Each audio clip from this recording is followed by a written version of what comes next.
Hello guys, shout out muli, no? Panibagong araw, panibagong vlog na naman na gagawin natin. Oh, actually parang tagal kong hindi nakapag-vlog guys. Medyo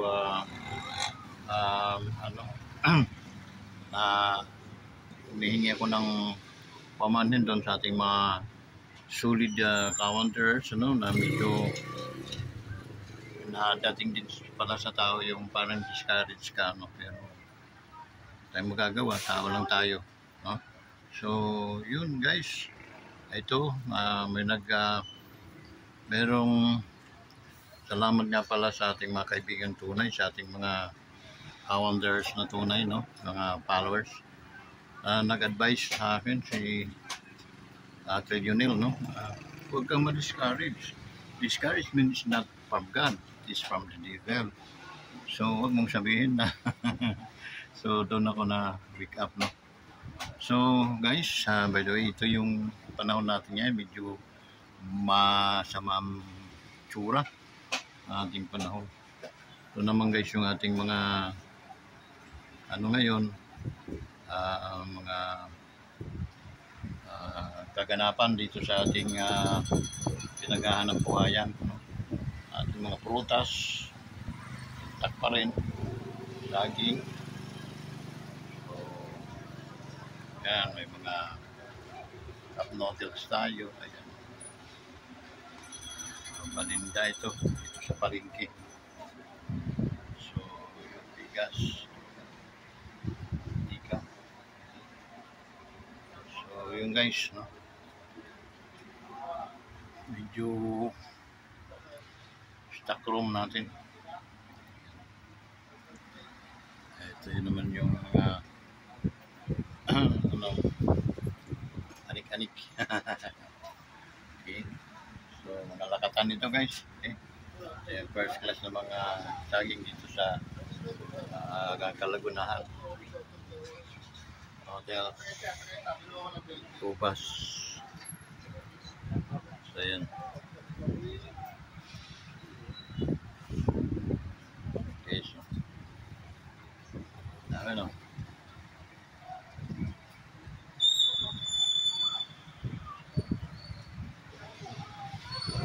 so naman natin yung ano,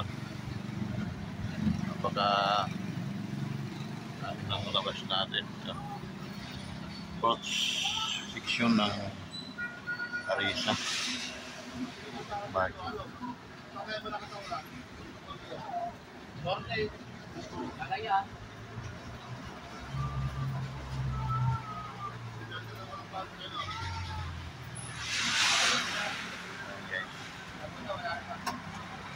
Sama ang ating panahon. Yun, no? Mga kaganapan dito sa Laguna guys. So balik. Magkano tayo? Sa tagal na nating hindi nakapag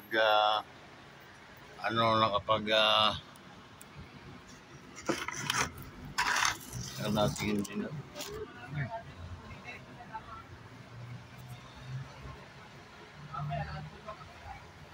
tagal natin hindi hindi tayo na hindi tayo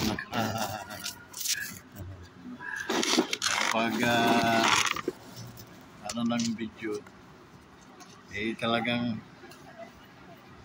namimiss ko na rin, no? So sa aking mga suki, sa aking mga solid ka-wonders, sa ating mga OFW, sa world today guys, shout out sa inyong lahat.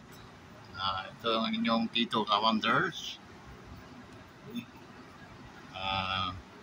signing in na naman tayo.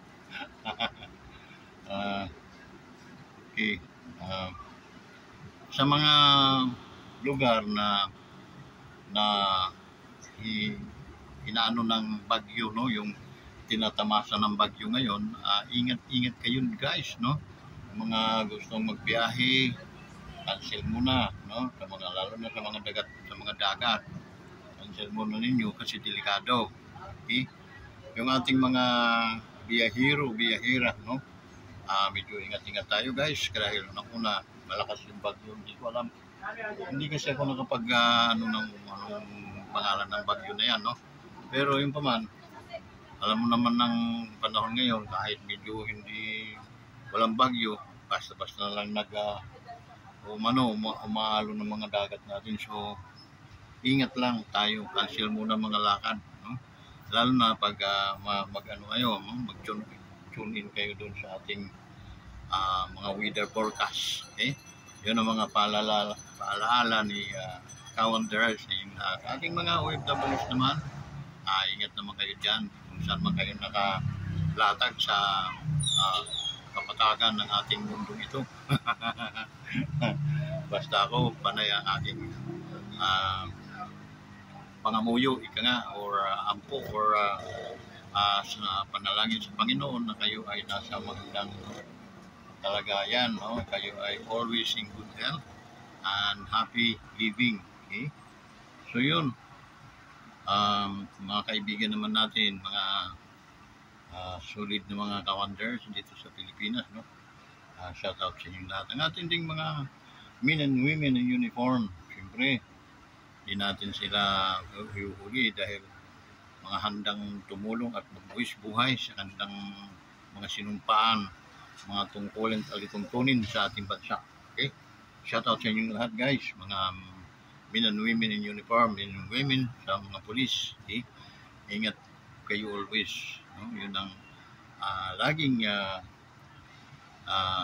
sinasambit ng inyong kaibigan si Kavincent Kawanders. Okay?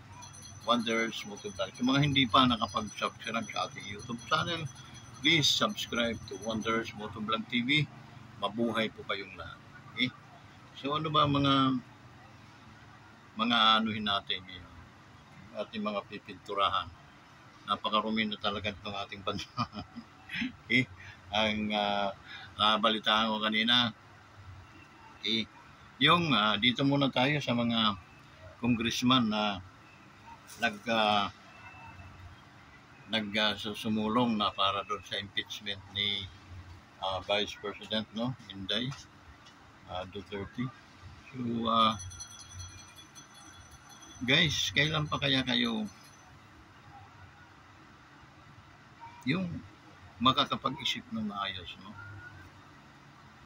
Kasi alam ko matatalino kayo, mga animal kayo, matatalino kayong mga tao, lalo na tayo mga Pilipino.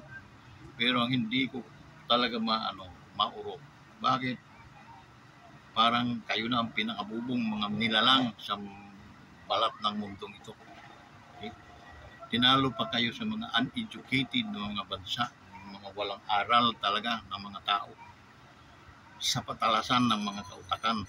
Okay? Sila nabubuhay sila ayon sa kanilang alituntunin, ayon sa kanilang naiisip. Okay? Kayo nabubuhay kayo minsan sa pagnanakaw, minsan sa sobrang kagahaman niyo sa salapi. Okay?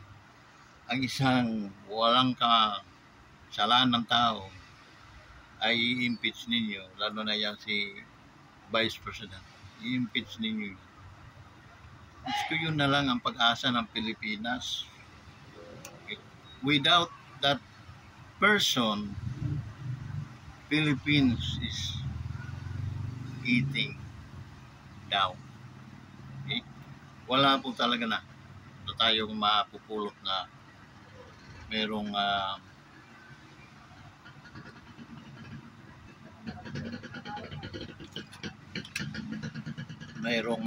pusong pag nagmamahal tunay sa bansang Pilipinas, sa mamamayang Pilipino. Pilit ninyong i-impeach. Okay? Pero may mga lapses kayong mga ginagawa. Okay? Yung tatlong nagsumiti ng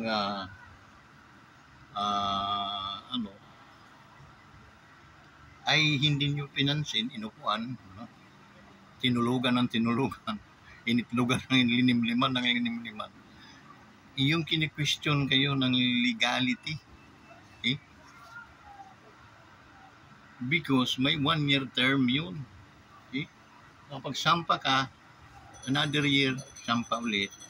Pero hindi pwedeng maraming sampa sa loob ng isang taon. Kaso, may naunang tatlo impeachment. Dito sa pang-apat, nakita na lang lulusot ito. Dahil matindi yung mga pero nagkakamali kayo guys. Dahil una yung mga inyong mga yung kinakaso ninyo doon sa Vice President, makikita natin kalukuhan, puro mga katang-isip. Imagine nyo, confidential. Kung gusto nyong i-reveal na it is a confidential, it is a confident. If you search the meaning of confidential, nag-aaral kayo, di ba? Search the meaning of confidential. Not to reveal. It is a secret. Well, I educate you, mga idiot. Kasi puro kayo ng pera, no? Pera, basta mga nanakawin, listong-listo kayo, mga yudiputa kayo. Pero pagdating sa tama, linilihis ninyo, ginagawan yung mali ang tama. Okay? So what kind of people do you are? Okay? Nakakahiya kayong tawagin na Pilipino.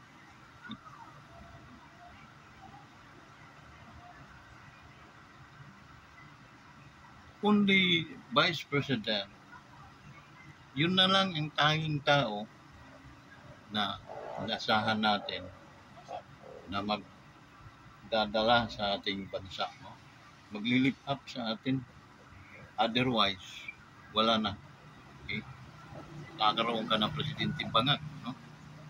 Walang ginawa for about 4 years. Walang ginawa sa ating bansa. Okay? Puro dugas, budget every year. Okay? And then, hindi relocate, yung pag-relocate ng budget doon sa mga bagay-bagay na hindi dapat doon. So, kabangagan talaga, no? Hindi ganun ang dapat be a leader.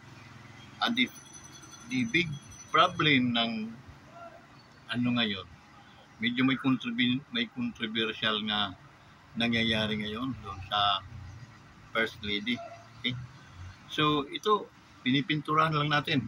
Dati, alam naman niyo, pag tingnan niyo aking mga vlog, pabor ako kaya sa ating presidente, lalo na sa ating First Lady. Ayaw ko silang madawit doon sa mga kahihiyaan, mga paninira sa kanila ng mga vlogger. Ako yung vlogger na tumitira doon sa mga vlogger na tumitira sa kanila. At how come, nakita ko rin naman na talagang tama sila pero hindi pa po ako sang-ayon doon. Okay? It because hindi po solusyon yun. Ang siraan, manira ay hindi po solusyon para gumanda ang ating ekonomiya. Gumanda ang buhay ng mga Pilipino. Lalo na yung mga naghihirap ng mga tao. Okay? Ang mga hindi na nakakakain ng 3 beses ang araw. Okay? Yun, nakakaawa. Pero, yun pa man, wala tayong magagawa kasi meron tayong gobyerno. Sabi pa ni Yorme, may gobyerno ng Manila. Manila ay dinugyot nung for about 3 years. 3 years lang. Pero bumalik sa kadugyutan yung Manila. Okay? So, mabait ang Diyos. Yung bumalik si Yorme. Si Yorme ang binalik niya yung kalinisan, binalik niya yung kaayusan, at maayos lang yan ng Metro Manila. Okay?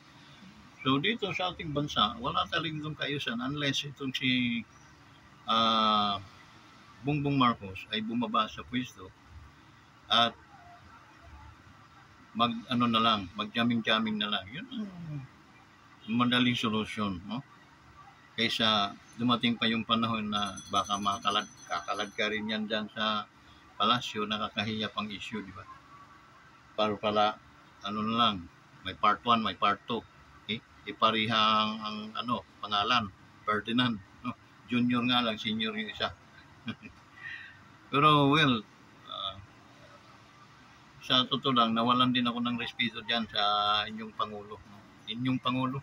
Although binuto ko yan. No? Ako ngayon na, ang tawag noon, ang daling salita ko ay naloko. Binuto namin yon. Kasama ng mga kaibigan, mga barkada, mga kagrupo, mga relatives. Binuto namin yan. Pero wala palang salaula pa lang klaseng tao. So, nung una, yung ama nila, si President, maraming beses na sa vlog ko no, na hindi ko maiwasang banggitin. Okay na. Okay? Na may utang na loob yung sila sa mga Duterte. Ito. 2016, nang nanalo si Pangulong Duterte, may isang interview siya na in-interview siya. President, if mananalo ka, ipapalibing mo ba si Marcos sa libingan ng mga bayani? Sure, 100%.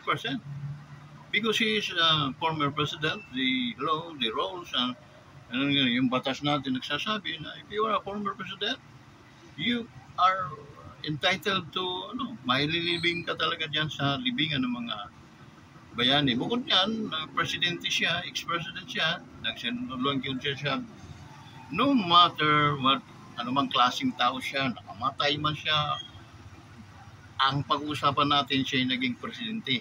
Doon pa lang, entitled na yan. Oh. Nang nanalo si Duterte, walang kabog-kabog. Talagang pinalibing niya. Okay? Malaking utang na loob yung guys. Ngunit, ano ang ginawa nitong bangag ninyong presidente? Pinadala sa dahig, no? Pinadala, hindi na nahiya na ang laki ng utang na loob nila dahil napalibing yung kanilang ama. Malaki dapat ang pasasalamat. Kung ako yon, no? Kung ako yon, kahit patayin pa ako, sige, patayin niyo ako. Hindi ko sisiraan yung taong yun dahil yung tao na yun, mayroon kaming utang na loob. Oh. Pero hindi nga niya binigyan value yung pagiging Marcos nitong animal na to. Okay.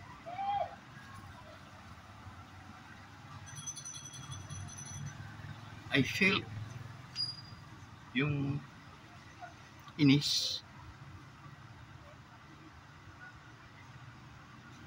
Kasi alam naman niya what is drug war, no?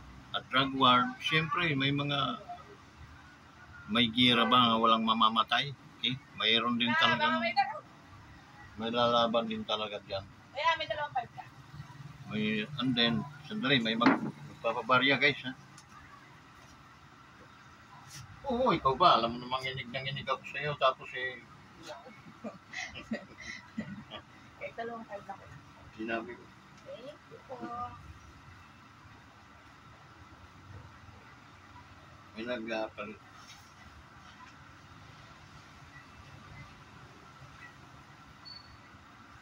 So, balik tayo guys, balik tayo. Itayo na lang kasi wala eh. Walang puan. Nasa na tayo? No, medyo na ano na tayo. Okay.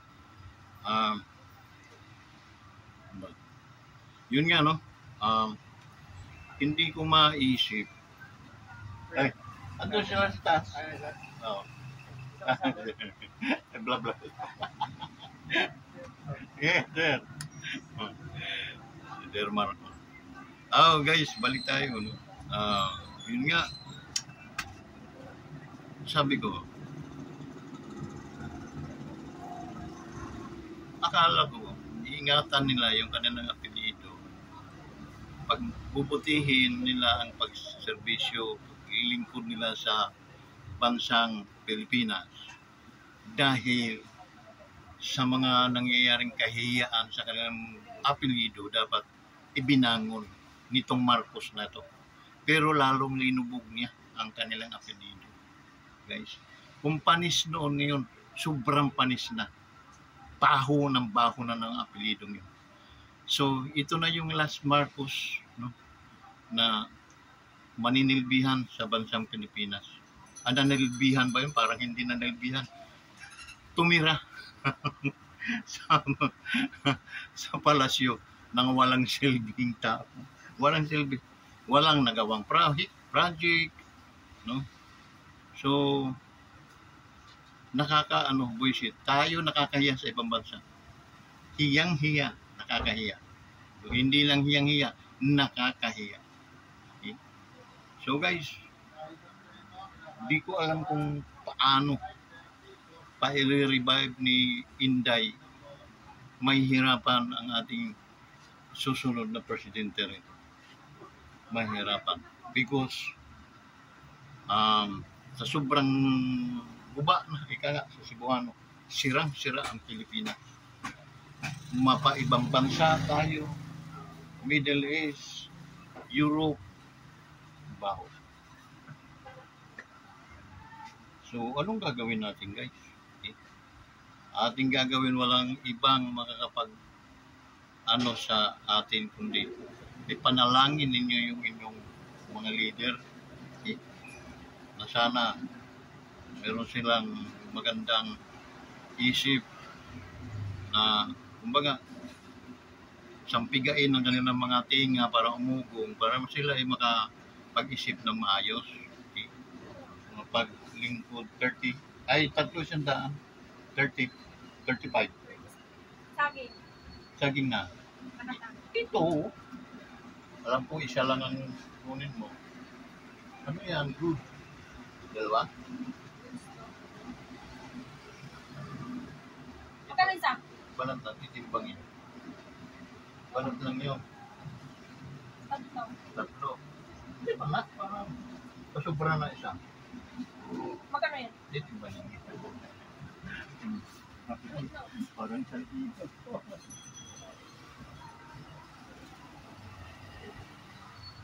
105. Yeah, 105. Pasobra na lang. 100. Okay. Plastic.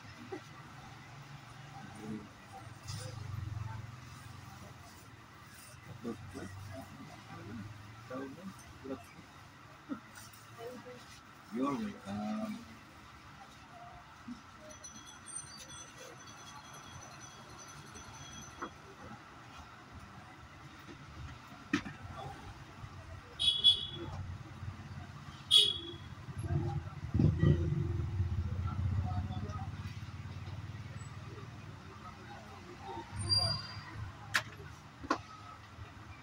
Balik guys. Kaya aking mga kaibigan, aking mga subscribers, sana patawarin niyo ako sa kalapastanganan minsan na aking bibig. Okay? Magkano po isang saging? Isang saging. Titimbangin. Anong saging gusto mo? Isang piraso lang. Isang piraso. 15 po. 15. Yeah. Okay.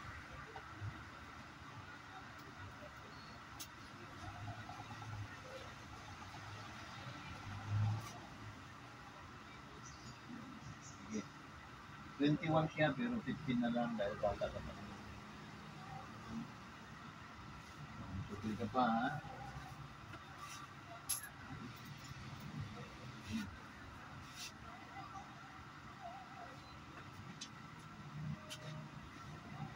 Ayan guys, no, balik tayo.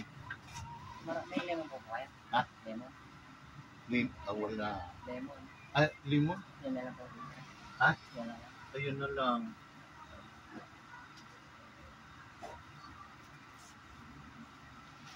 No guys, balik tayo. Okay, yun nga, no? Hindi ko alam kung paano natin iwawasto yung mga pagkakamali na nangyayari sa ating lipunan. Buka ako ng dishwashing. Dishwashing? Oo. Hindi, yung akin sa tindahan. 5 dilaw, 5 Wala daw sa akin. Daw po to. Anong sa akin? Yung kamote ko daw po. Tama. Nakamotik yun. Mali ka ng pinuntahan. Hindi po kasi hanapin ng mami.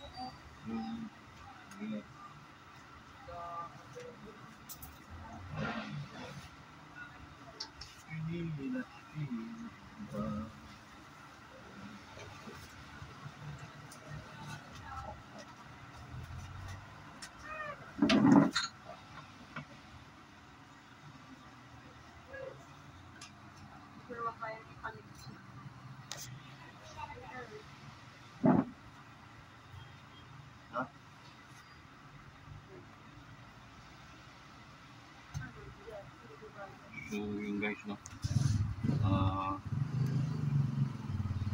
Wala tayong ibang magagawa. Lumagoy na lang ayon sa sumayaw ayon sa tugtog. Pero may mga hangganan naman lahat yun guys. So medyo binabangungot tayo ngayon sa ating gobyerno, no? Tayo ay naglalakbay na napakadilim. Hindi natin alam kung saan tayo dadalhin. Siguro panahon na rin para tayo ay tawag nun, parang nag-iisip ka, yung katulad kagigising mo lang na parang natulala ka. Nakakatulala naman talaga yung mga nangyayari ngayon.